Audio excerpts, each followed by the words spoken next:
Today's video is brought to you by HelloFresh, who are giving you more options than ever in our ongoing societal quest to eat as many gourmet meals as possible without ever leaving the house. By now, you're probably familiar with HelloFresh. It's the #1 meal kit that's helping you try something that's fresh and adventurous. It's affordable, convenient, and environmentally conscious, and you can do all of the things from the comfort of your own home.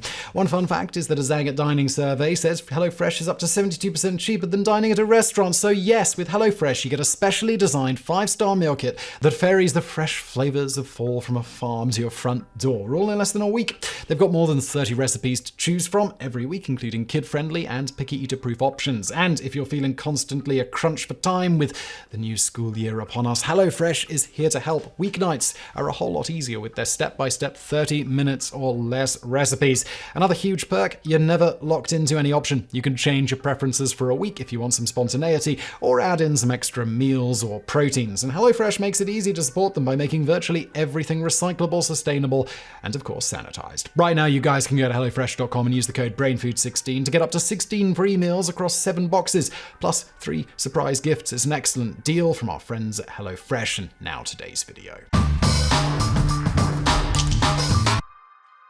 On September the 17th, 1964, a cinematic juggernaut exploded onto film screens. Goldfinger, the third outing by Sean Connery's suave gentleman spy James Bond. While the two previous entries in the series, 1962's Dr. No and 1963's From Russia with Love, had been successful, Goldfinger was an entirely different beast. The first true blockbuster of the franchise, it made back its $3 million budget in only 2 weeks and grossed $46 million, around $440 million today over its initial theatrical run, making it the fastest grossing picture in history. It also cemented the so-called Bond formula and turned the franchise into the cinematic powerhouse that's still going strong today. Like most good Bond movies, one of the film's great strengths lies with the villain, bombastic, megalomaniacal gold tycoon Auric Goldfinger, who plots to break into Fort Knox and irradiate the United States' gold reserves. But while Goldfinger may seem like the type of larger-than-life character that could exist only in the fantastical, hyper-stylized world of James Bond, he was, in fact, based on a real person.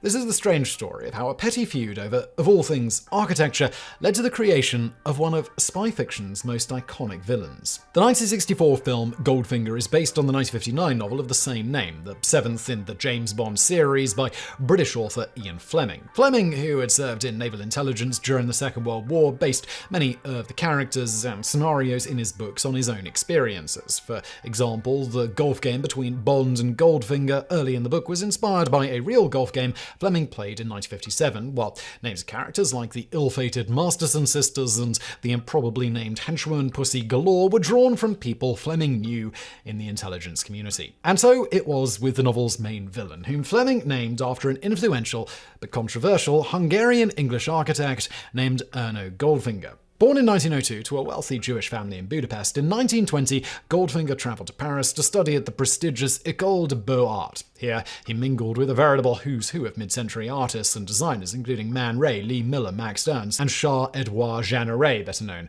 as Le Corbusier, many of whom would go on to become leading figures in the burgeoning modernist movement. Encompassing nearly every field of human creativity, from music to literature to interior design, modernism sought to break from the traditions of the past and create new aesthetics more in line with the scientific and industrial 20th century. In architecture, this meant stripping away unnecessary ornament and creating structures that were true to the character of the materials they were built from, rather than mere recreations of past styles. The movement also incorporated a type of functionalism in which buildings were seen as machines for living, which could be used as instruments to shape and improve society. This thinking was greatly influenced by socialist principles, with many architects seeing modern architecture as the key to housing large numbers of people in an efficient and egalitarian manner. Indeed, it was while studying in Paris that Erno Goldfinger first publicly declared himself a communist, a political stance that he would maintain for the rest of his life and which would greatly inform his architectural philosophy, which he described in 1941 as cities can become centers of civilization where men and women can live happy lives. The technical means exist to satisfy human needs. The will to plan must be aroused. There is no obstacle but ignorance and wickedness. Over the following decade, Goldfinger remained in Paris, where he worked as a designer of furniture and home interiors, both solo and in partnership with fellow Beaux-Arts student André Saversi. In 1931, he met Ursula Blackwell, wealthy heiress to the British Cross and Blackwell food brand fortune. The two married in 1933 and a year later produced a son, Peter. The birth of his son inspired Goldfinger to maintain correspondence with British education experts Paul and Mary Abbott, who throughout the 1920s carried out pioneering research on the role of toys in children's mental and physical development. Based on the Abbott's findings, Goldfinger designed a series of toys specifically intended to foster learning, among the first of their kind in the world. In 1934, with anti-Semitism on the rise in Europe, the Goldfingers moved to London, becoming naturalized British citizens shortly thereafter. It was in London in the late 1930s that Erno Goldfinger would accept his first architectural commission, a series of 3 modernist houses on Willow Road in Hampstead, one of which Goldfinger built for himself. Still an avowed communist, when the Soviet Union joined the Western Allies in 1941, Goldfinger engaged in a number of advocacy efforts in support of the regime, including a 1942 Aid for Russia fundraising party attended by several prominent artists. After the war, Goldfinger continued to receive architectural commissions, most of which he executed in a controversial style which had recently become popular: brutalism. Named for the French term béton brut, or raw concrete, brutalism was the most extreme manifestation of the modernist principles of functionalism and honesty of materials. Brutalist buildings typically featured rough-cast, unpainted concrete walls, harsh geometric shapes, and little or no ornamentation. Unsurprisingly, this movement attracted the ire of a great many more traditionally minded architectural critics, including no less a figure than Charles, Prince of Wales, who in a speech before the Royal Institute of Architects in 1984 stated, "You have, ladies and gentlemen, to give this much to the Luftwaffe. When it knocked down our buildings, it didn't replace them with anything more offensive than rubble." We did that, and we assume at this point he dropped the microphone. Unfortunately for Charles and other critics, in the post-war years, brutalist architects like Goldfinger found a ready audience as cities across Europe, devastated by the conflict, sought cost-effective ways to rehome millions of people. Among Goldfinger's best-known projects are the Metro Central Heights housing complex, completed between 1959 and 1967, and the Balfron and Trellick tower blocks, completed in 1967 and 1972, respectively.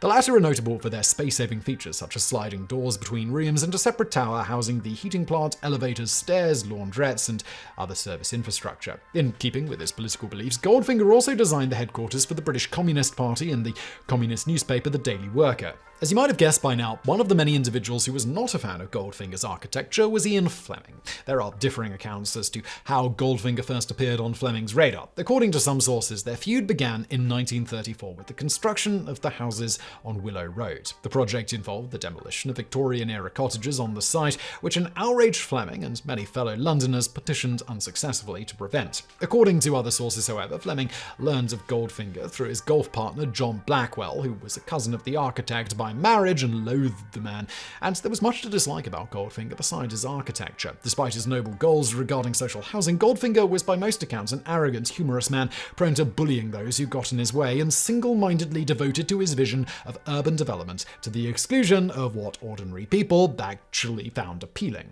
But whatever the reason, Fleming found the name Goldfinger irresistible, and in 1958 used the architect as the basis for Bond's next foe, changing the character's name from Erno to Auric after the Latin word for gold. According to historian Henry Chancellor, Fleming likely also drew inspiration from American gold tycoon Charles Engelhard Jr., who, like the fictional Goldfinger, used this company, the Precious Metals Development Company, to circumvent export restrictions and sell gold in countries where its price was higher. Upon learning of the title and villain of Fleming's novel, the real Goldfinger became incensed and threatened to sue Fleming's publisher, Jonathan Cape, claiming that, as there were so few Goldfingers in Britain, the choice of name was obviously a personal attack. With the initial run of the novel already printed but not yet released, the publisher was understandably nervous and did some research on the architect, informing Fleming that, "We discovered quite a bit, none of it very pleasant, and all of it made us unusually wary." But Fleming refused to be bullied, pointing out that there were in fact many Goldfingers listed in the phone book. At this point, viewers familiar only with the 1964 film adaptation may be wondering what all the fuss was about, for while the fictional Goldfinger is dastardly and ruthless, as portrayed by German actor Gert Frobe, he is nonetheless depicted as cunning, wealthy, and charming. However, this version of Goldfinger is significantly watered down. The original book version of the character is much, much worse. Essentially a collection of traits Fleming found despicable, Book Goldfinger is depicted as a short, ugly, red-headed, teetotaling Jewish Marxist in league with the Soviets, with a penchant for cheating at cards and golf, a tacky sense of style, and a body Fleming describes as being like he had been put together with bits of other people's bodies. And while movie It's good. While movie Goldfinger's obsession with gold is on full display, the book exaggerates this trait to a grotesque degree, with Goldfinger owning a gold-bound volume of erotic photographs and covering his lovers head to toe in gold paint before having sex with them. So, you can see why the real Goldfinger might have been a little annoyed at Fleming.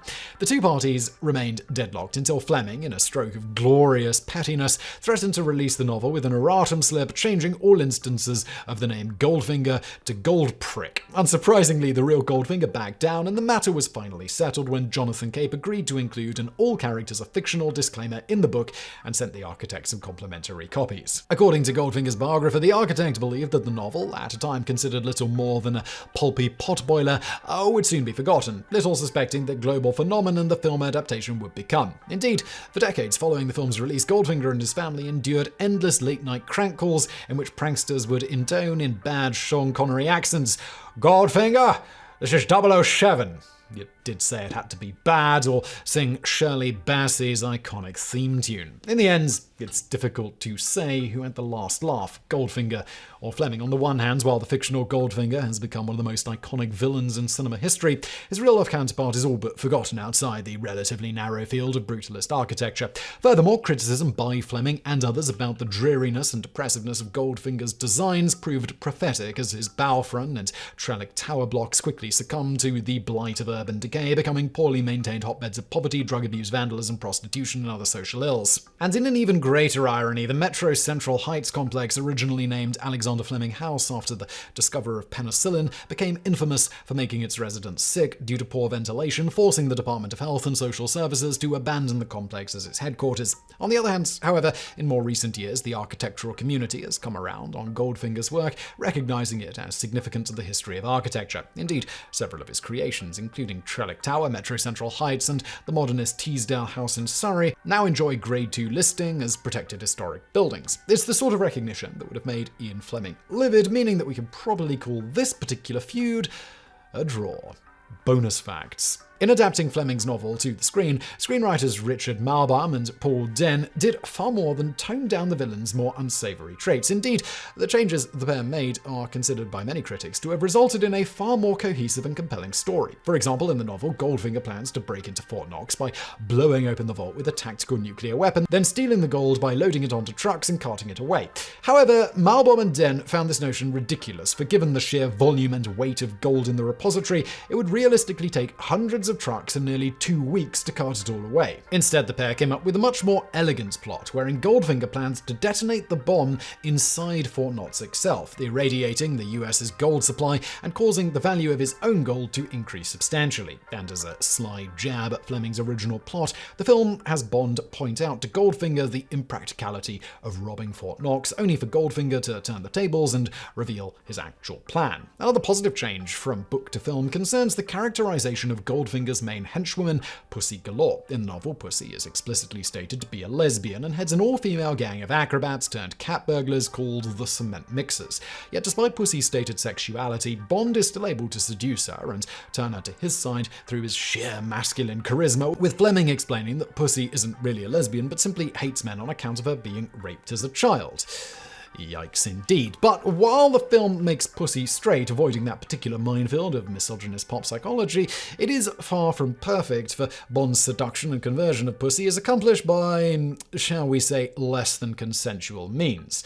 Ladies and gentlemen, the 1960s. Finally, one of the strangest differences between the book and the film is that of Auric Goldfinger's voice. While in the book, Goldfinger is explicitly stated to be British, in the film he speaks with a thick German accent. While at first glance this is readily explained by Goldfinger being portrayed by German actor Gert Frobe, in reality, Frobe's command of English was shaky and he was forced to learn most of his lines phonetically. The final result was deemed unacceptable by the studio, and so all of Frobe's lines were dubbed over by English actor Michael Collins, who chose to closely emulate Frobe's original accent. This disconnect between the character's backstory and voice results in one of the film's strangest lines, in which the CIA agent Felix Leiter informs Bond that he's British, but he doesn't sound like it. And now another bonus fact. The film Goldfinger is packed with wall-to-wall iconic Bond moments, from the iconic theme tune sung by Shirley Bassey to Bond girl Jill Masterson covered head to toe in gold paint. There's also Goldfinger threatening to cut Bond in half with a giant laser, and henchmen Oddjob dispatching enemies with the toss of a razor-brimmed bowler hat. But perhaps one of the most quintessentially James Bond moments occurs in the film's pre-title sequence, in which Bond swims up to an unnamed Central American country's shoreline and proceeds to infiltrate and blow up a large drug operation. His mission complete, Bond proceeds to strip off his wetsuit, revealing a perfectly dry and perfectly pressed white tuxedo, complete with a red carnation on his lapel. But while this might seem like the sort of stylized, tongue-in-cheek nonsense the James Bond series has become legendary for, incredibly, this particular bit was actually inspired by a real-life secret mission from the Second World War. In 1941, Dutch resistance fighter Peter Tazelaar was tasked with investigating methods of infiltrating secret agents into the Nazi-occupied Netherlands. The mission, rather unimaginatively titled Contact Holland, called for Tazelaar to be dropped by boat off the seaside resort town of Scheveningen, infiltrate a German officers' party at the local casino, and to make contact with British intelligence using a radio dropped to him by parachute. On October the 23rd, Tazelaar swam ashore and stripped off his dry suit, not a wetsuit as depicted in the film, to reveal a full tuxedo. He then doused himself in brandy and stumbled up to the casino, pretending to be a drunken reveller who had gone for a seaside stroll. The act was so convincing that German guards let Tazelaar pass, and he was able to enter the casino undetected. However, the mission was a failure, for Tazelaar's radio was damaged in the drop, and sea conditions around the area proved too rough to safely extract Dutch agents by boat. Nonetheless, the improbable mission helped inspire one of the most memorable moments in the history of spy cinema, though there's no evidence Tazelaar ever wore a snorkel topped with a stuffed seagull. That's the sort of thing only Sean Connery could make look cool.